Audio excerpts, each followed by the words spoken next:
Nima uchun ko'pgina tanishlaringiz sizni videolaringizga like bosmaydi? Hech vaqt o'ylab ko'rganmisiz?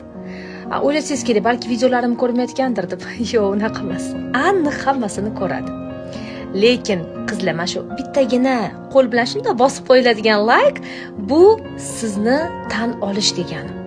Siz erishayotgan yutuqlarni, sizni omadingizni, muvaffaqiyatingizni, siz erishayotgan darajalarni tan olib, siz bilan birgalikda xursandchiligingizga sherik bo'lgan insongina sizni hatto mana shu videolarda ham qo'llab-quvvatlaydi. Lekin hamma ham tan olishni xohlamaydi. Nega u mendan oldinroqda? Nimaga unda o'xshayapti? Nimaga men u bilan bitta vaqtda boshlaganman-da, men orqada qolib ketyapman? Nimaga u erishyapti, men erishmayapman? Kep shuni videosini ko'ramanmi dedi-da, hattoki videolaringizni o'tkazib yuboradi, oxirigacha ham ko'rishga yuragi chidamaydi. Bu uchun qizlar toza qalb, toza yurak kerak bo'ladi. Lekin bu hammada ham